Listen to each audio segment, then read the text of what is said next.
What's up, everybody? This is Rob, Cappuccino Cunnilingus, episode number 15. I'm here with the great band Civil Youth, all the way from Philadelphia, Pennsylvania? Correct. All right.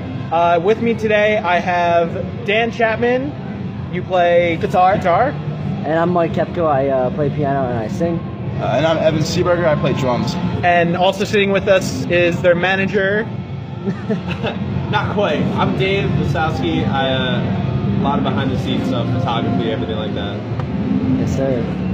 So you guys are here today in Orlando playing for the Locals Fest. You guys are going to be doing your set later. Unfortunately, I can't stick around because I have another place I need to be at. But I just wanted to stop by today and get a good idea of how you guys got started and where you want to go from here.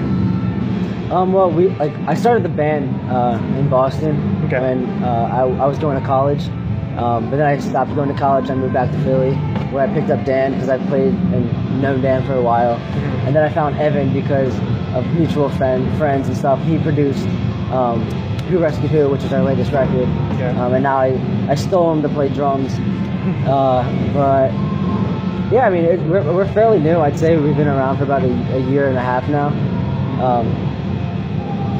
But we like playing music. I mean, where do you want to be, Evan? Where do you want to be in like a year or two? Where do I want to be in 6 years? 8 years. 12 years. 50 years. I mean, we just want to reach as many people as possible. Yeah, for sure.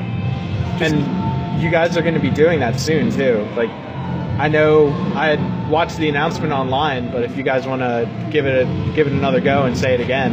Yeah, the 104.5. We were entered in our local radio station called Radio 104.5's 9th annual birthday show contest, which we actually came out on top and we won, and we have now been provided with the opportunity to open up for 21 Pilots at their 9th annual birthday show to a sold-out crowd at the BB&T Pavilion.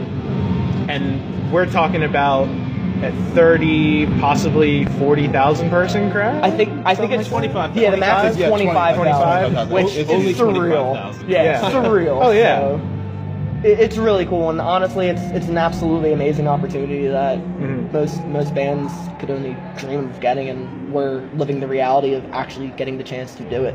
So it's really cool. It's a cool opportunity. That's why we're actually not even going to play music that night. We're just going to set up a grill on stage and grill some hot dogs. Yeah. That's how we do it. And then we're just going to run across the stage during AWOL Nation swing sail with a white flag. We're gonna pull the Suburban with the trailer and just tailgate on the stage. It's going to be nice. Yeah. We have to make sure it's on wheels though. Yeah. They can get it on off. Yeah, exactly. Dude, we just set up a grill and started cooking hot dogs. They'd be into it. They would be so into it. We'd be feeding the whole Starting up the charcoal, we start throwing hot dogs out to the crowd fresh off the grill. You would have so many people moving up to the front for that. Until they realize that the hot dogs are scorching hot that we're throwing off the press. Yeah. Everybody likes hot wieners. That's what I'm saying. Yeah. Thrown at their face. I mean, no comment. Oh boy. So, you had said you started the band in Boston. When was the first time you guys got to practice and we're just like, I think we got something here? Like, where was that? Last night. Yeah, we were getting ready to play a show in Tampa, and we're like, guys, we should play a band. That's not a joke. No, like Mike was saying, Mike and Dan and John, their old drummer, they were playing together. I guess last February you guys started rehearsing. January, it was actually before. It was probably December. Oh, okay, yeah. Yeah, I mean December 2014. Yeah, because we put out the first record in October of 2014. Okay. So when I came back, I was like, "Yo, Dan, play with me," and he was like, "Nah, dude, I hate your guts." And I convinced him. Convince yourself. No puns intended. On a side note, Song's about Dan. And then, like I said, Evan was like, when I recorded the first record with Jeff McKinnon, Evan was friends with Jeff, and I just got to know him through that. And then I was like, hey man, produce this record because you don't suck. And he did. And then when John left, I like we're calling him John. That was like, Well, John's the drummer extraordinaire. What do you expect? I was like, yo, Evan, you play, and he was like, nah, and I was like, yeah, and now he's here. That's basically how it went down. Now you're halfway across the country. Exactly. Yeah. I think one of the times that I actually thought that like we actually had something going was even at our, like, this is gonna sound kind of cliche, but even at our first show when we played, I remember sitting backstage and thinking like, we have fans who are out here who know our music, who are here to listen to our music and sing it back. And I'll never forget being on stage for that first time, having a very good crowd out and watching people sing the lyrics back to us. I think that was one of the first moments that I was like, wow, maybe we are onto something. Maybe we can make something out of this. It's actually really funny because I was at their first show at the Chameleon. In Lancaster, because I was living in Lancaster City, like in that area, and I was working at a burrito place across the street. Rob Burritos, check it out. And literally, like, we got off work, and like it was me and a bunch of our friends from Rob Burritos, and we're like, "Yo, we should go check out Civil. They're playing the Chameleon." Like, because like I had worked on the new record. They weren't really playing any material from the new record yet, except like it wasn't even out. Yeah, you had like the intro, I think. Yeah, and, like, and it was like demo. But like, so I barely knew anything off the first album because like I was just working on the second record. So we went over and I was like super impressed. I was like, what's going on? I thought Mike was supposed to be bad. I'm kidding. But like, there was a lot of people at the show, and it was like, and I was like, because I played in other bands, and I was just like, all right, what's going on? Now, you guys had played a show recently, was it February, at the Trocadero? Correct. How many people did you have out for that one? Personally, we sold over 230 tickets ourselves, but at the door there were over 400 people in attendance there, which was just for supporting local music because it was all local acts. Mm-hmm. So that was absolutely incredible. We basically saw the entire floor filled at the Troc. Yeah. It's definitely fun to see like new friends and new fans and old friends and family or whoever's out there jumping and dancing and having fun. Yeah. So it's cool. And I forgot what I was going to say next. I have this moment a lot where I just can't remember what I was thinking. That's my favorite. It happens to me all the time. Yeah. Because I actually didn't start listening to you guys until you had started doing the 104.5 the contest. The contest. And I went in and listened. I was just like, holy shit! I didn't even know like these guys actually were this good. And then I listened. I was like, shit! I don't know what I'm getting into now. You were listening to a different band. Yeah, I was gonna say, are you sure that was us? Maybe. The way you're describing it, it doesn't sound like us. No, but I had listened to, I think it might have been one of the songs off the first record and the song where Dave's featured.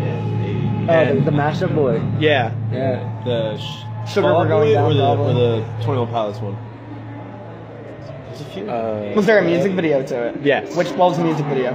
What did it look like? Were we in a car or were we partying? It was the party. If I Lose Myself in the Trees. Yes. That was a mashup of 21 Pilots and One Republic. One Republic. Yeah, we do like these mashups with Dave where it's like we cover songs and mash them together, and Dave likes to sing on them because Dave doesn't suck at singing. It's fun. Yeah, kind of. So. Yeah. When it comes to like getting ready for a show, and when it comes to like doing lots of traveling and stuff, do you find yourself in a position where you have to get into a certain headspace to be able to be like, all right, I'm ready, let me get out there? Or do you feel like it comes naturally? I mean, I think it's different for all of us. We're pretty similar, but like I think we've gotten looser because like when we first started, like everyone like kind of like took to themselves a little bit before, and we still do that. Like you kind of sit down for a second just to relax. Like before shows, I mean, before you hit the road, like honestly, you're just there. Like you're like, oh, we're going like.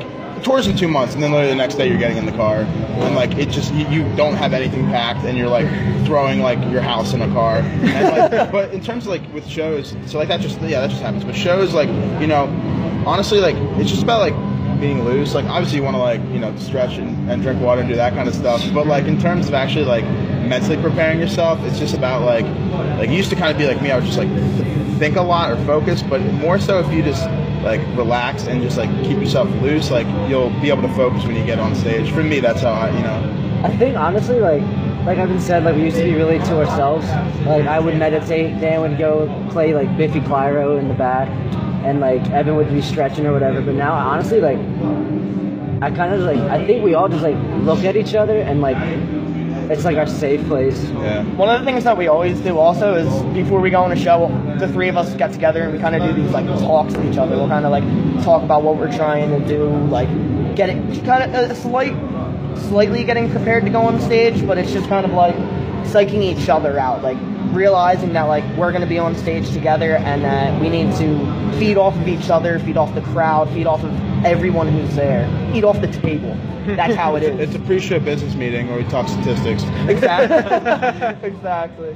So I mean, but it is slightly different because, like Mike said, I'll go and I'll practice, but I'll listen to songs that'll psych me out and will get me energized, will get me start jumping. And once I've reached that extent, then I'm like, all right, I'm ready to go on stage. We just eat hot dogs. That's it. We just grill. Yeah, we just grill. We're secretly just cooks. How long did it take you guys to go from putting out your first album to start recording and writing for the second one? Dude, like it was weird. Like I put out like, I say I just because at the time it was just me, but we put out the first record and like I was already writing for the second one just because I had so much stuff.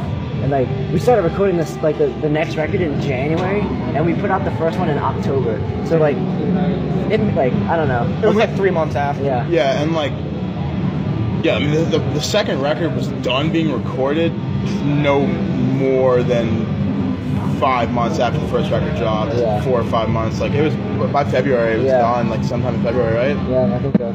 I know.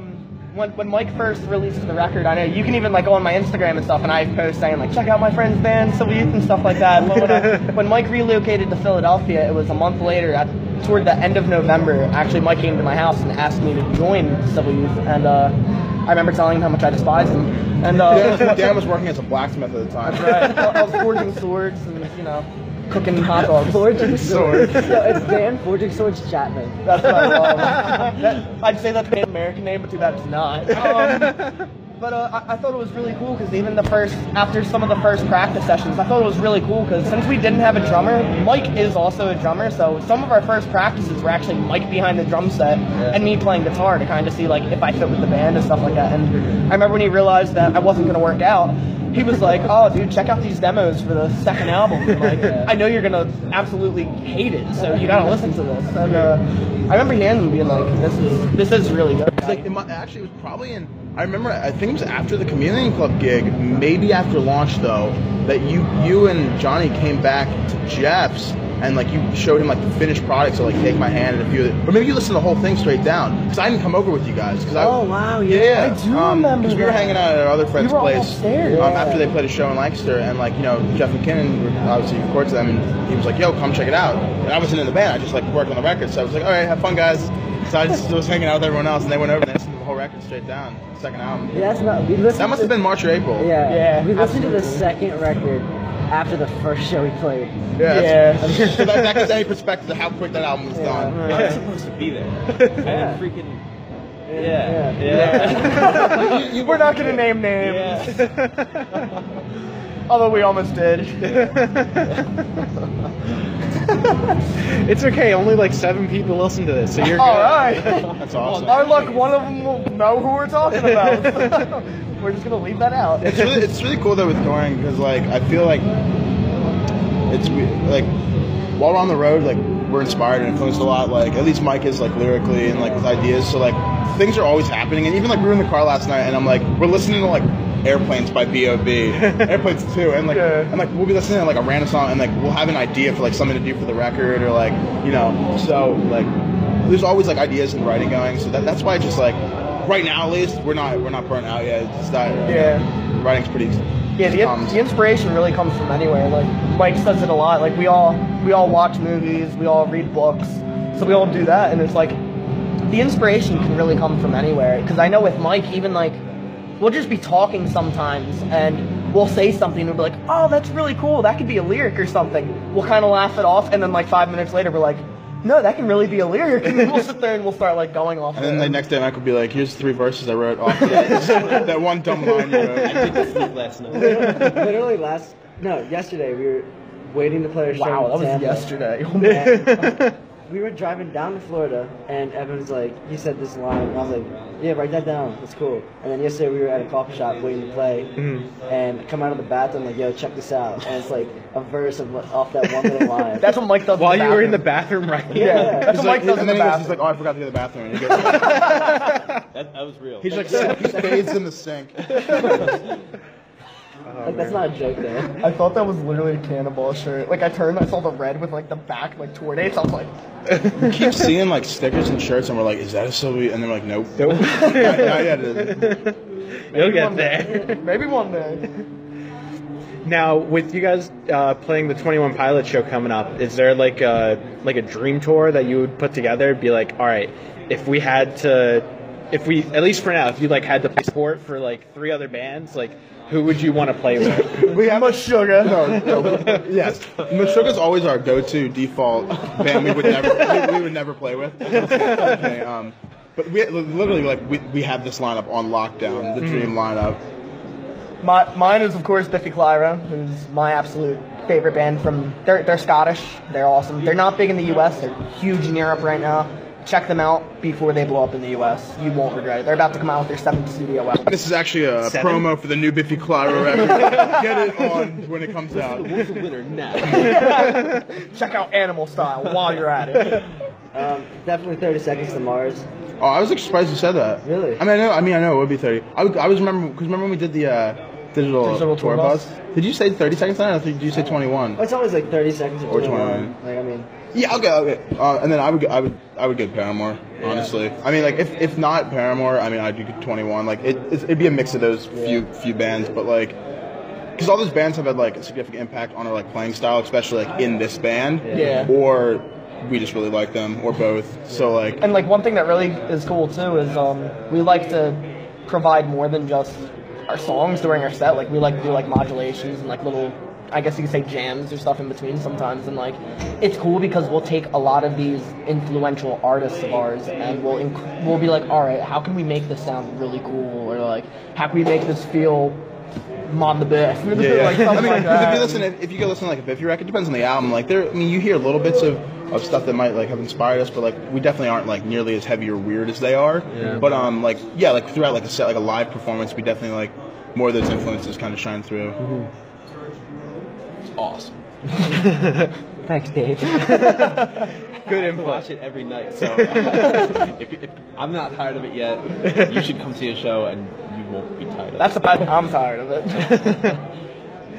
Now, this is you guys said you did a show in Tampa last night. How many other stops on this tour that you're on right now until you guys end up back up north?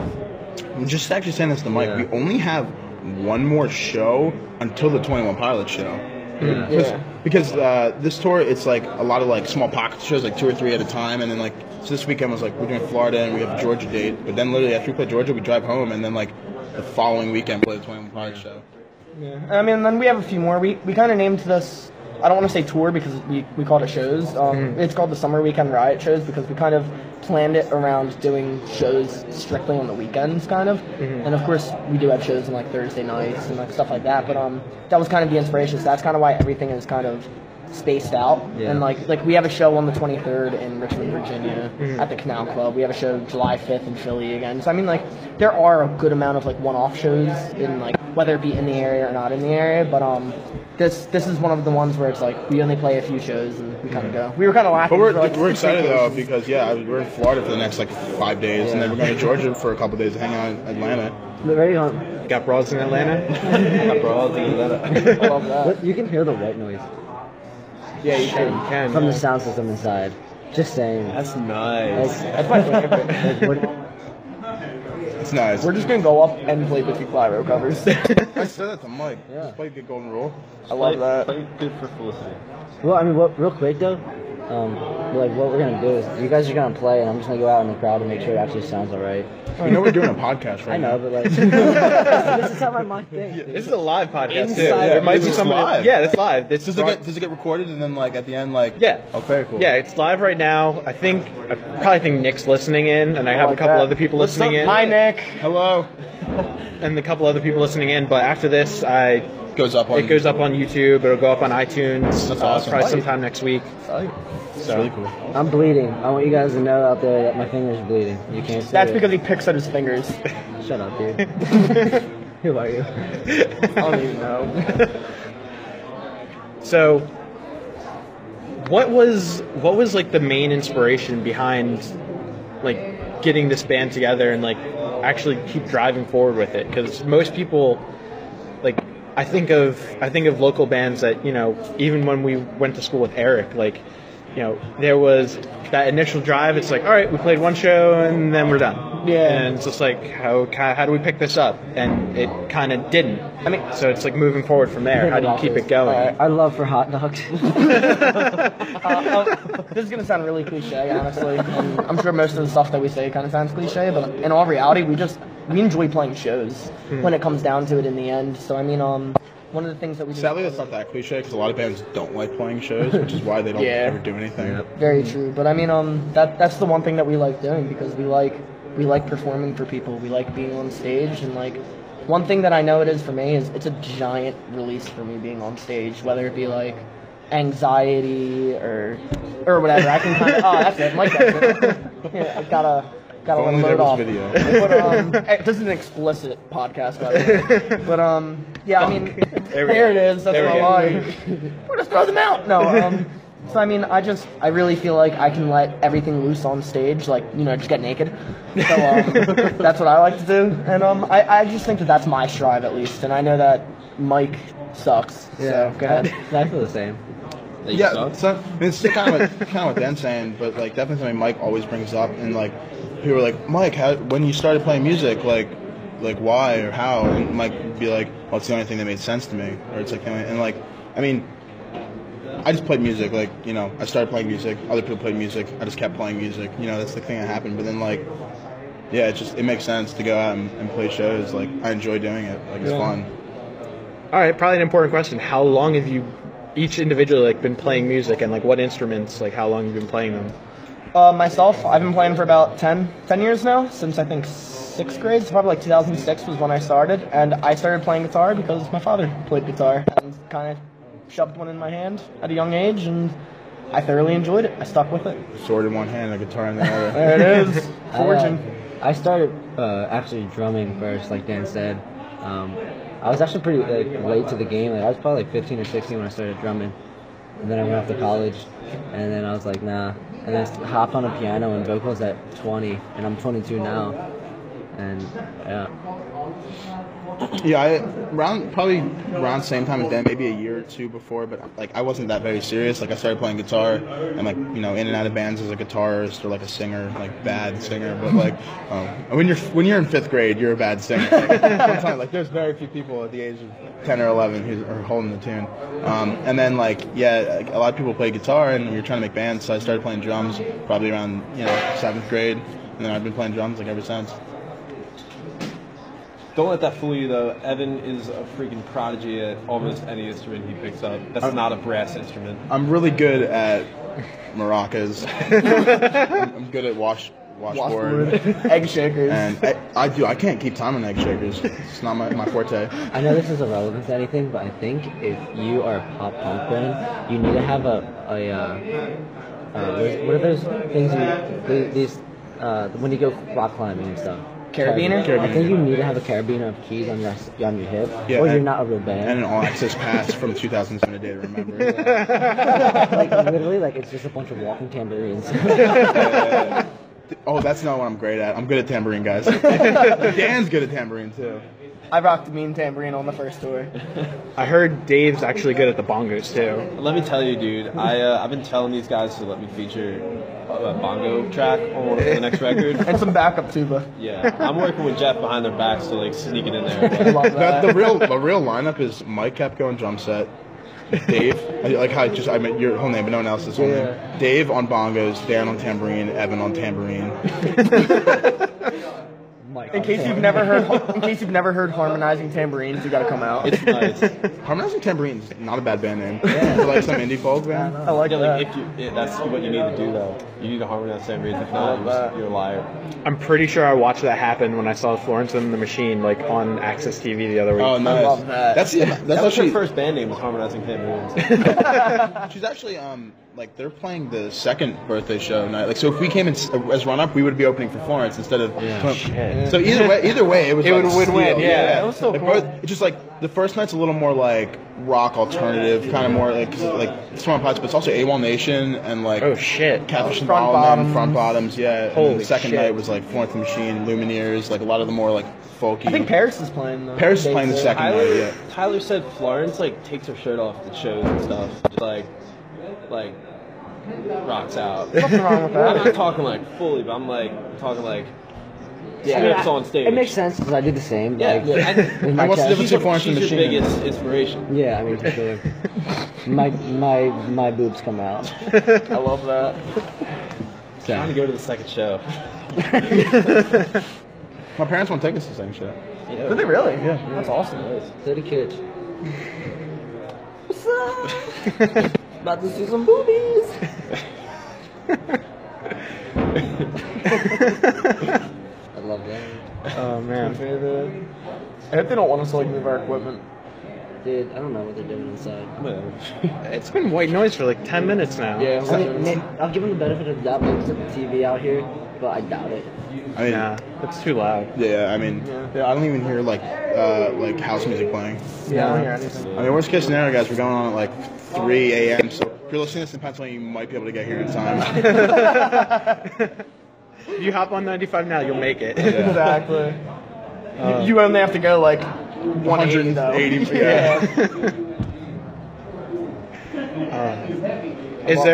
Is there like when you guys are out on tour, is there something that like you always take from home with you when you come out? Like, is there like a memento you're like, I need to have this with me? My guitar. No.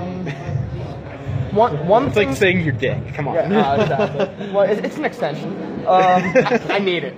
I think one of the main things that I really need is, this is gonna sound stupid, but my pillow, because I'm always using it in the car or when we're sleeping, because like we don't always get the guarantee of sleeping on a bed or even a floor. Sometimes we can sleep on a floor and not in the car. We're happy. So I mean, I need to have my pillow with me just because it's like we woke up yesterday and my neck was in the movie. I think it's ever better. Yeah. I mean, I was just happy to not be in the vehicle overnight, so that was cool. Everyone's gonna make fun of me for this, but I bring eucalyptus oil because it makes me feel calm. Mike also brings books.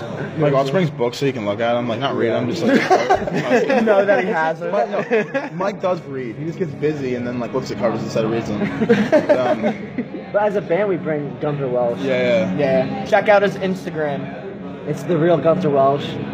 I mean, just check it out. I'm not even gonna tell you what it is. Nope. It's pretty dope. If you like Santa Claus in gnome form, you're I feel like I'm kind of like the proprietor, not sole proprietor, but I'm kind of like Gunth's right hand man, sort of. For sure. You like, are. I try, so I guess Gunth is sort of me, but we've been bringing Ye Old Toast, Gunth's like main companion. Yeah, homie. So yeah, check them out. Ye Old doesn't have an Instagram Yeah. though. I mean, my main thing is like 15 pairs of underwear and 10 pairs of socks. That's the ratio. One pair of Don't ask why I need more underwear than socks, but like, I mean, I would assume maybe not. I don't know. I guess you can wear socks. And the Okay. key to a successful tour is wearing the same pair of jeans every day. Dude, they just fit me so 3 for nice. 3, dude. Yeah. Evan likes to rub eucalyptus oil all over my body. And then put you in your jeans. And then it helps me get into my jeans. Yeah, dude, they're so tight. It's like, oh my gosh. Love that. Oh man. I didn't know you guys were this funny. It's a mental picture I don't want, honestly. I'm kidding, I really want that. We actually don't. I can literally see you picking me up and like just like Dipping him in a bit of a vat of like. No, like you're like hanging upside down. Like, and I'm like, No. and the pants are just like, the pantaloon. pantaloon. You're having fun. We don't play music. We are stand-up comedians. Oh my god, we're weird. Oh, I forgot how stupid we are. What has been like your favorite moment from like your past tours? Like, what stands out to you the most? Oh my god. Please tell us. I enjoyed telling this story. Firstly, I enjoyed hurting myself in Salt Lake City. Yeah, that was a crazy night. I tore my meniscus in Salt Lake City on stage. It was great. We have a video of it. Yeah. The song. I finished the song and then we went to the hospital. It was fun. But most recent tour, we were playing a gig at Poorhouse in Minneapolis, Minnesota. Like, really awesome venue. Like, really excited to play the show. Like, drove a long way, had a day off. Like, get there. And like, we're loading in, and like, as we're loading in, like, there's a band like on the stage already, like, soundtracking. We're like, whatever. And like, we had heard a couple days prior, like, they double booked the show. So we we didn't think much of it. Like, they double booked the show, and they're like, hey, do you want to go before or after? So we picked like the later slot. We didn't want to play like at 4 p.m. You know what I mean? And like, the band gets off. We've loaded all our stuff in, and we're talking to the band from the first show of the night, and they're like, yeah, it's a shame we had to play so early. We bought onto the last 2 dates of this tour, and we're like, oh, like, what tour? Like, what do you mean? What are you talking about? And they're like, well, the Broken Side tour, and we're like, what? And they're like we're open, like we were opening for Broken Side. I'm like, we're down the street. What do you mean? Like, where? And like Broken Side's in the venue, and I'm like. This venue. I'm like, why? It's like, what do you mean? Like, Broken Side, like, their tour package, like, Broken Side, Challenger, Justina Valentine, and like... Live Alone was on the last Live Alone, and like a couple other locals, like, so like this tour package was touring the whole country, like, got double booked on our date, and we got the better time slot. Oh, shit. So like the first couple bands no one came out, right? But then like people started showing up later for like Broken Side and Challenger. So they started packing in with like these people who looked like the straight out 2008 MySpace scene. and as this is happening, Broken Side's taking the stage, a party bus rolls up. Oh, fuck. With a fraternity and sorority dressed up as 1920s flappers. Like, the girls all... We couldn't make this up if we tried. Girls wearing, like, dresses and, like, the beads and, like, short curly hair. Feathers in their hair. And the guys all wearing, like, boaters and, like, sports jackets and like, And there's, like, a balcony, like, a banister over, like, the second. And they're, like, all just hanging over there, jumping. And, like, if you knew the music, it would look like a scene like Great Gatsby. Yeah. They're, like, up there, rocking out the Broken Side. Oh, my God. The fans are down below. This is, like, a bar with, like, a regular crowd, right? And people are rolling in because after us, like, Broken Side show's about to end. Then we had our show, which had a full lineup. Then after us, there was, like, a cover band that the venue puts on. So it was, like, a triple book nut. It was, like, quadruple. Yeah, because it was, like, triple sorority. plus the private party. So they're, like, jamming out to Broken Side. It was a bunch of singing. Yeah. And then, so there was like a ton of people in there, but it was ended up being like a really fun night. Like the bands on our bill were really nice, and honestly, to be straight up, like a lot of like Broken, like I didn't talk to Broken Side too much depth, but like they ended up being like pretty cool, nice dudes. Even if they were like just a weird interaction. I swear, I was gonna fight Broken Side though. I would have helped you. But we talked to their drummer for a bit. Their drummer's really cool, Rise. Yeah. Yeah, he was cool. Which the guys from. Do you want to talk about that? Yeah. The guys from Challenge are really cool. Tell the story. So like, I've been doing photography and video for like the past 2 or 3 tours or whatever, and I got really more into photography in the last one, and so I was posting up a lot of pictures to Facebook and stuff, and like after the tour I tagged all the bands in them, and I was like, hey guys, like I put up a disclaimer, like, if you want to use these, like I just ask you to provide photo credit, whatever, and so I'm just like occasionally checking, most of the bands were like local bands that were like more than happy to share like photo credit, and for some reason one day I was just like, I need to check out Broken Side's page. So I look, and like sure enough, I'm scrolling, like that's my photo. They took one of the photos I took from Poorhouse and like overlaid their like tour promotion over it. I was like, what? Like, what is this right now? I'm like, you guys suck. Here's what this proves though. Out of their whole like 30-date book tour, like countrywide tour, the only photographer was Dave. That's all that proves. Like, don't get me wrong. Unless that was the only show they played. Like, I'm not knocking. Like, I'm not the greatest yet. Yeah. It's just fun, but they used the photo. They used my photo. I was like, what is this? And then I messaged them, and I emailed their like publicist saying like, hey guys, in a very formal way, saying like, hey, can you just please take it down and put it back up with photo credit or provide photo credit, whatever. Checked it like 2 days later, they just took it down. They didn't even want to like put it back up and give Provide credit. credit. Wow. Like, nice job, guys. But we ended up taking his pants. So Yeah, we have broken size pants. they're gonna go on eBay. Do you still have them in your house? they're somewhere. We're gonna find those. Oh yeah.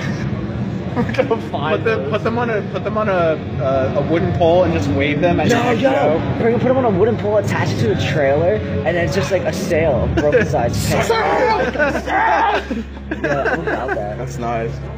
Oh my god. This is how we come up with ideas right now. Oh man. Other than that craziness, like, has there been a tour? I think I might have asked the question right. Has there been a tour where you're just like, you know, I don't think this could have happened like any better, like that it just wound up being like one of your best tours yet, or has it been something that's just like? I think every tour has been progressively getting better. We talked about this last night. Because you just meet new people, and hopefully you're getting better at your set or whatever. Yeah. So I mean, every tour stands out to us for different reasons, but I guess on a musical, or as a band standpoint, I mean, we're hopefully progressing. At least we think so. So. Yeah, I mean, and there's always one thing about not even just playing shows, but life in general is there's going to be the good days, there's going to be the bad days, no matter what. And I mean, you just gotta roll with the punches. And even if you're having a bad day or if like something just isn't going right, you just gotta kind of like shake it off and continue to go on. And I mean, like that's kind of the reason that we're trying to do this. We're trying to stay calm, trying to keep stuff going. Like I said, we wouldn't necessarily think that the good days were good days if we didn't experience those bad days. So I mean, it really shines some light upon good days, good shows, good people. It helps. Keep calm and cook hot dogs. That's what I mean. We're always cooking Texas Tommies specifically, because that's what I'm into. What'd you just say? We're into Texas Tommies, man. You know? What's Texas Tommy? It has cheese on it with bacon wrapped around it. It's a hot I've never dog. heard of that. You're an idiot. You've never been in Nifty 50s in your life. I have, but I always have cheese spicy chicken nuggets. I mean, you're right. Let me please note that Mike is an idiot. I've never been to this place. Dude, they have It just burned down. Yeah, it just burned down. Where was it? Oh, it's not a No, it's in Feasterville. Yeah. Or Ben Okay, Salem. guys, listen. I don't live near these dudes. Nifty 50s is awesome. We're gonna take him to Nifty 50. There's another one in Philadelphia. Yeah, it's down. The original one. It doesn't down the have the boulevard. mini golf. It just has the food. Yeah, Dude, it's down the boulevard more. best Yeah. spicy cheesy chicken nuggets in my life. They're I've never had spicy cheese and chicken nuggets. and they make hold my hand. Take my hand, please. And they make banging milkshakes. Great Okay. All right, we'll go tomorrow.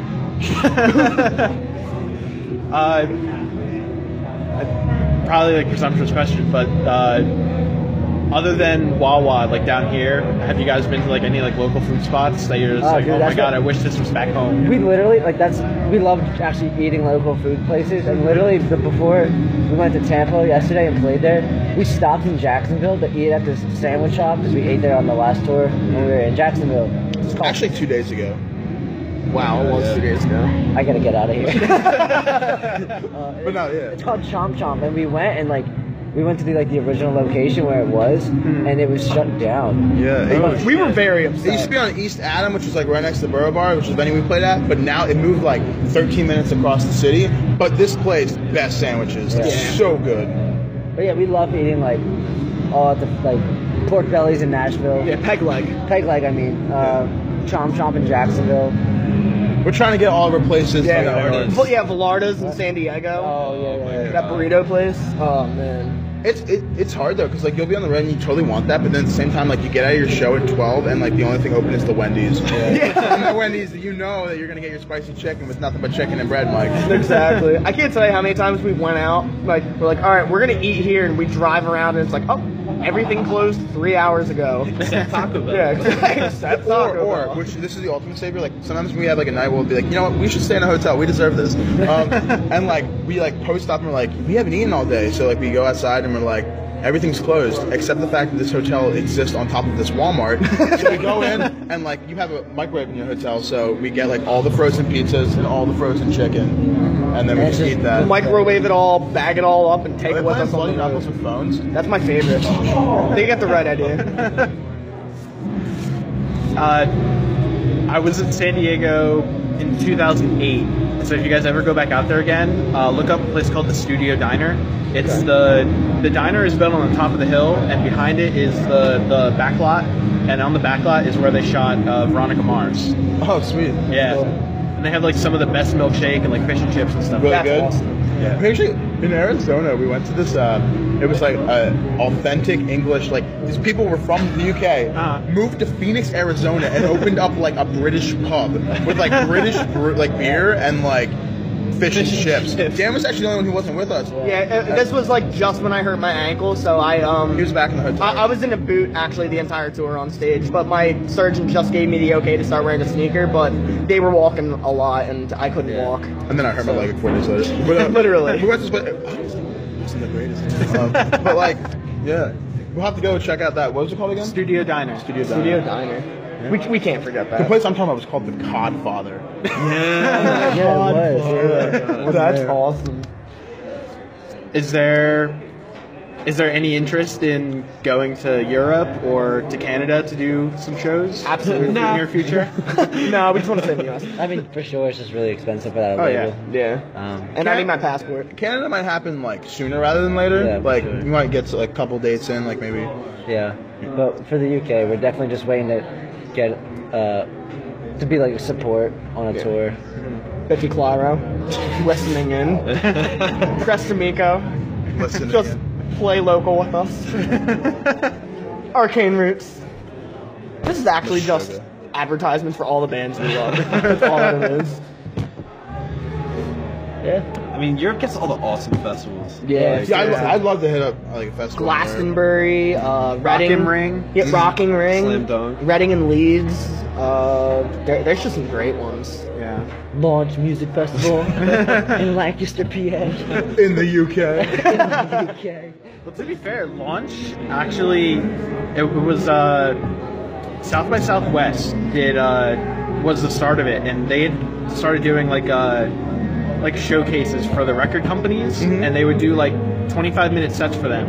And I think Launch got the idea from them. Really? So they started doing it up north to get the distance away from it, and just be like, hey, we're doing this up here too. Well, Mike Zemer is really involved at Launch too. Yeah. And I mean, that's his stuff. Yeah. So like, I mean, I could see that for sure. Oh yeah. Yeah. Like those showcases are one of the best ways to get music out to different people. Like who was it? I want to say it was wasn't Obey the Brave. It was another like a 3-word band that had the word the in the middle of it. But they had gotten Giant list comes up. Verb the Noun Band. Yeah. Verb the Noun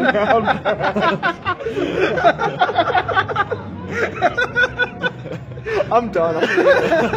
I'm flying back to Pennsylvania tonight. Yeah, Verb the Noun. They had actually gotten a song. One of their songs was used during the Olympics. Like they had gotten like to be like the theme of the Olympics. With Actually, I know who you're talking about. I'm trying So to. do I. Yeah. I read an article about that. I think. Yeah. That's really cool. And it was because of one of those showcases that's like, hey, we were able to do this. That's really cool. So it's like, Yeah, no, I mean we played Launch this. I played Launch a couple of times. They played Launch a couple of times, and like this most recent year was like awesome, really productive. Like actually like a great set, like fun time playing, and like You met amazing a lot of people. connections. You meet a ton of bands, and you meet a ton of people in the industry. So it's just like a good time to be there. Yep. Sure. do you guys have any plans like over the summer? Like, is there an interest to like get on Warped Tour? Is there something to, is there like a place that you want to play over the summer to be like, hey, we're going to be coming over here, check us out, something like that? I mean, there's always like Warped Tour's cool, but like, we are in the contest right yeah, I now. mean, we're in the contest, so like, if you want to help support, share it. There's 3 days left, but we already have plans for a month-long tour in August for the West Coast, and then Cross country. October. It's gonna be more East Coast again.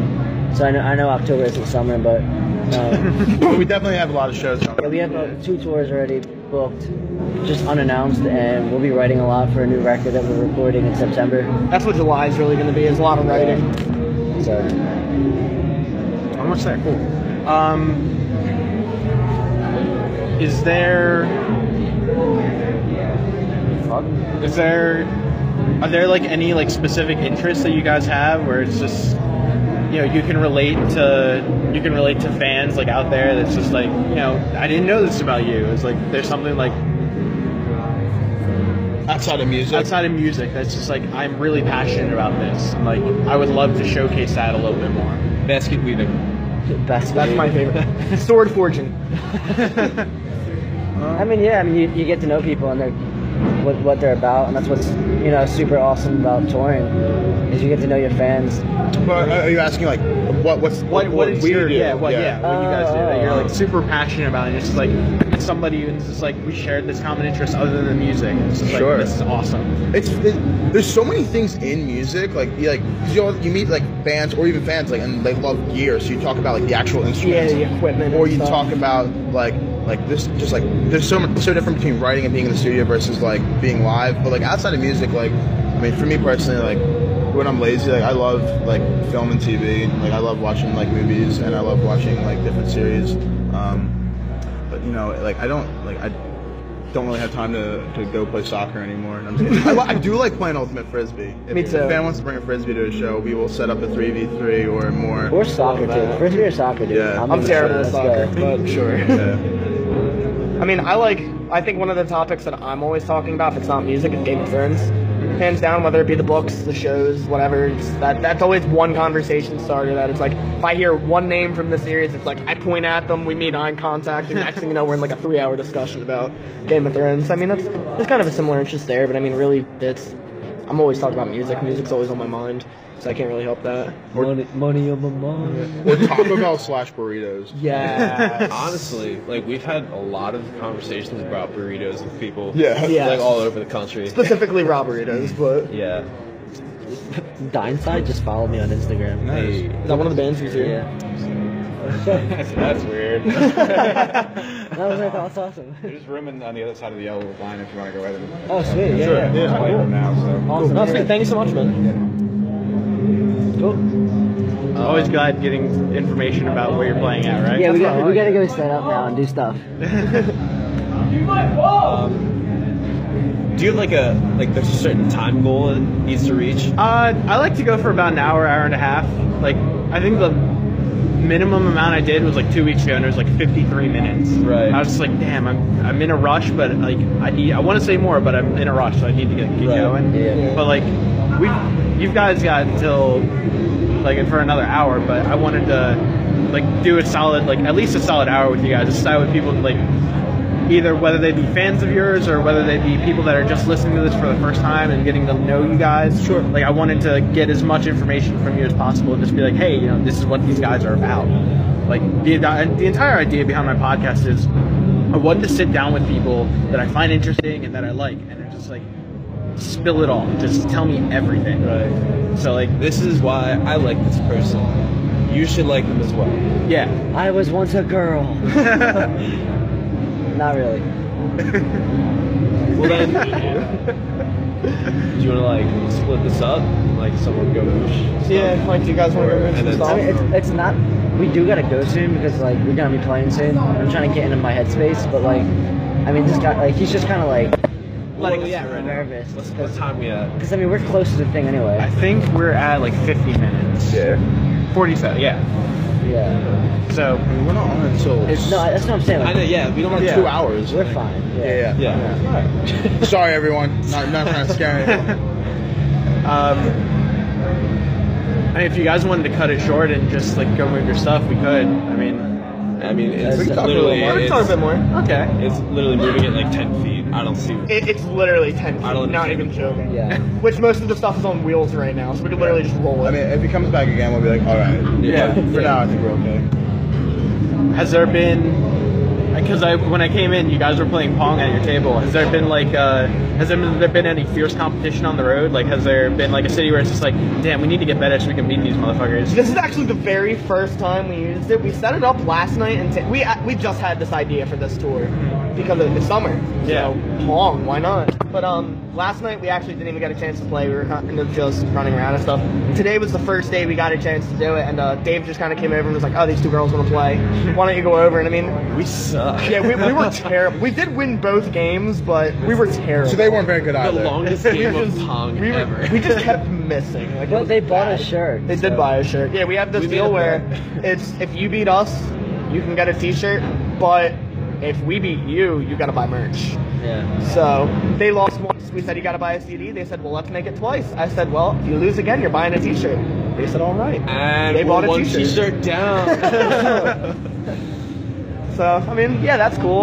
But we definitely need to get better regardless. Yeah, I realized how bad I was when I missed like 12 shots in a row. So You guys ever see that robot that plays Pong that like expertly like engineers the shot and like makes every single That's one? dope. I've never seen that. Invest in that and then like Put it on your arm like a coat, like a trench coat, or like calculate it. So like, how much will it cost to get this versus how much we'll sell in merch? It's like, oh, That's a terrible idea. So much money.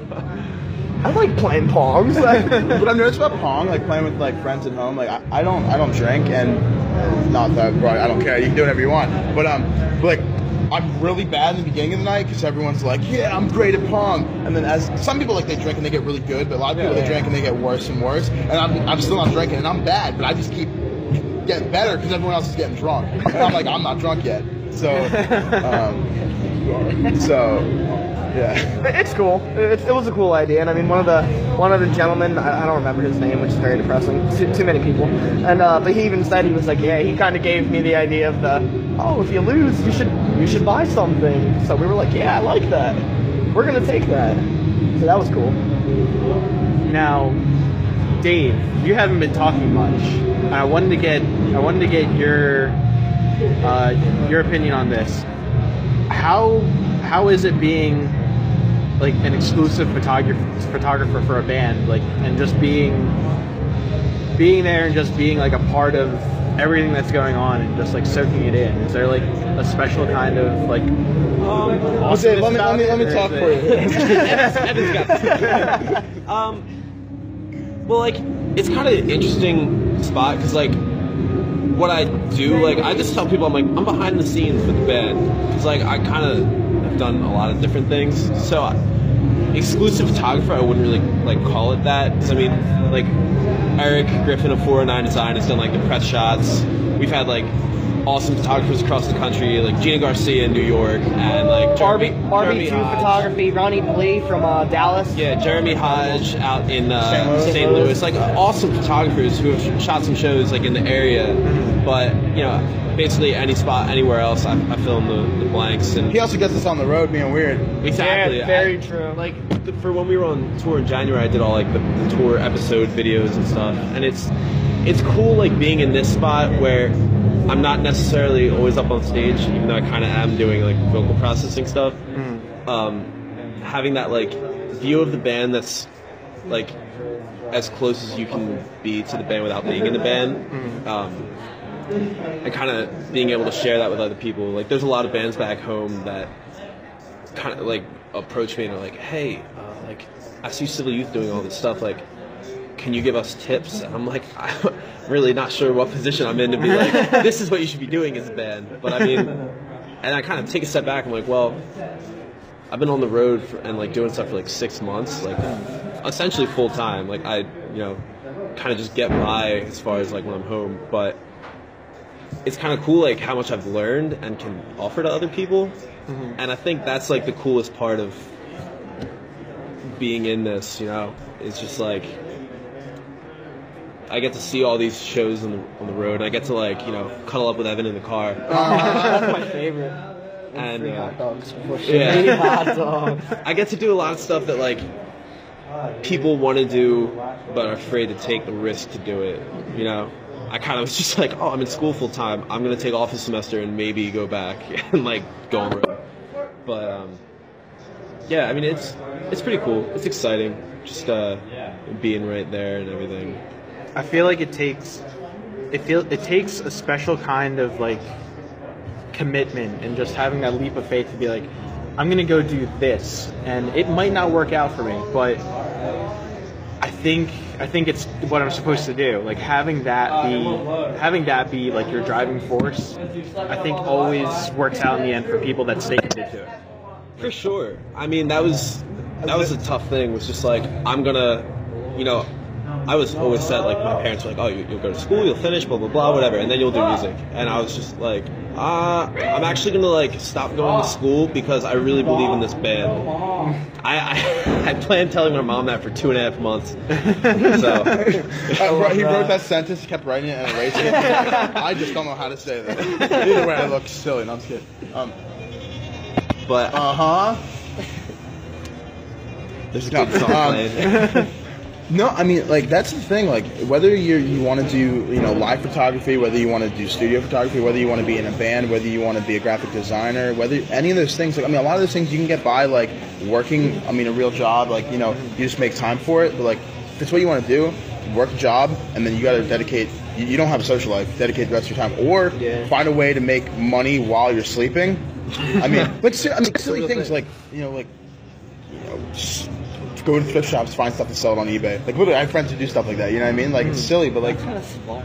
Like, you go to thrift shops, look up prices of like old shirts or whatever, and then go on eBay and sell them for $10 more. But like, make money. But like, if you're really dedicated and passionate about something like this, like, you're so right. Like, it's not like there are people who are far more talented and far less talented than you are, who are going to make it, and it's not a matter of the talent. And like, I mean, not to say that talent's not important, because talent helps you. And like, you see people who like have breakthrough success overnight, and it looks overnight, and you're like, oh well, that's because they're super talented. But then you look at what they did, and like, people will be like, some of these bands 5-10 years before they even released their first record. Like, I was in a band with my friend, not me, but like, they'll be like, I was in a band with this guy for 10 years, and then we put out our first record, and then like, we started touring the whole world. But like, they worked for 10 years to get to a point where they could release that first record.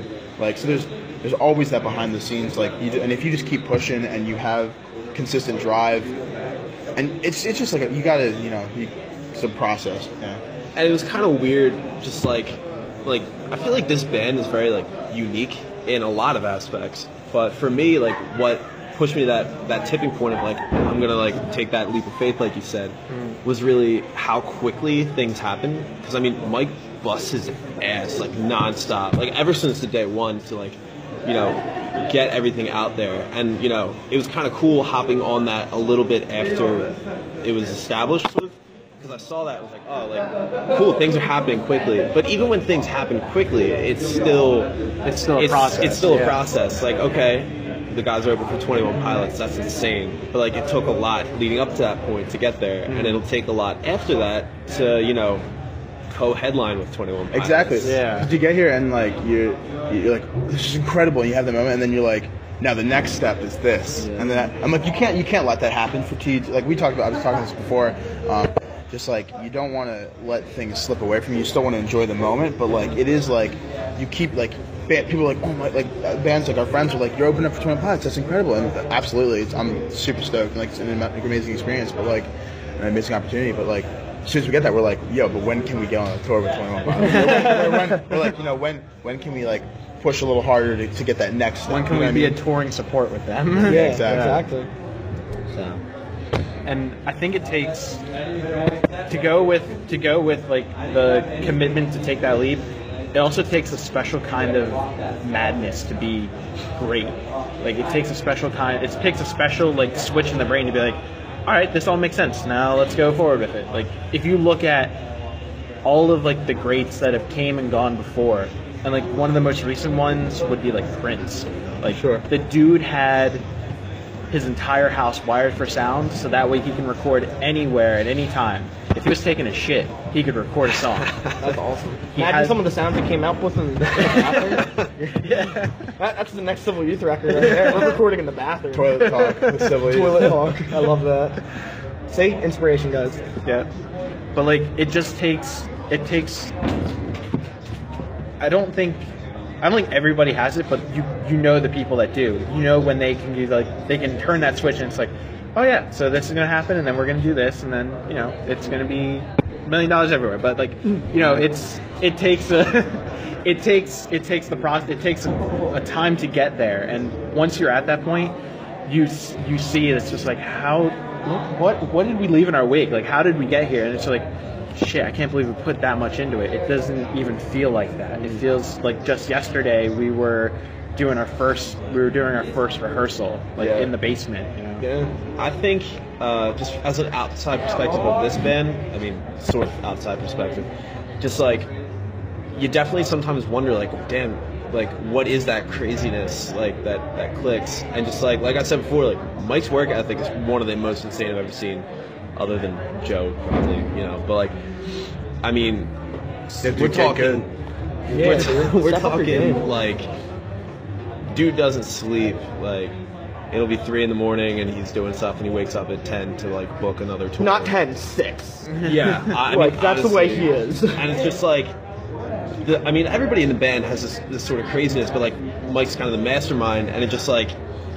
And by the mastermind, we mean madman. Yeah, honestly, it's just, like, there's always, like, another plan for, like, the future sort of thing that, like, pops up. And it's never, like, that sort of rest in the moment kind of, like, oh, let's be complacent for a second. It's always like, all right, baby, just did this. Like, let's hit the next show, and like, here's how this one's gonna be. You know. Let's put it this way: I woke up this morning, opened my eyes, and as soon as my eyes were open, Mike's like, "Dan, you wanna hop in the shower? Load-in's in an hour." I'm like, dude, I just opened my eyes. What's going on? That's just my fault. I thought load-in was a little bit later. So that kind of shows how Mike's mind works. Do you have anything to say about that? I mean, I don't know. Mike won't say it because he's Mike. He's a madman. He is a madman. Yeah. Just believe us. Follow us on Snapchat and stuff. You will see the madness. I don't know what they're talking about. Yeah, it's Who are these people? Where am I? What year is this? All right, so I think it's about time to wrap this up.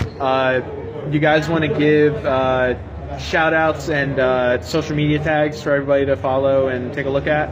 If you want to follow me, my Instagram handle, my Snapchat handle, my Twitter handle, all of them is Dan J. Chappy, DanJayChappy. You can find me anywhere, really. Mike, you can do at ballparkfranks.com. Oh my god. Oh god. What is wrong with you? Dude, I'm looking at the hot dog that's on the wall. We're at a table right now, and we're like facing each other, and like they're looking at the cool wall. We're looking at like a bunch of race betting machines. That's exactly what those are. It's just, I think my handles are just Mike Kepko, Kepko. The French Rambo. French Rambo on Twitter. Alright. But I mean, Civil Leaf Band is where it's at. Yeah. And the real Gunther Walsh, of course. If you want to follow me, Sauce by the Sea. That's actually it. It's legitimately. If you want to follow me, I think Instagram is Dave_Lisowski, Lisowski. And the new account,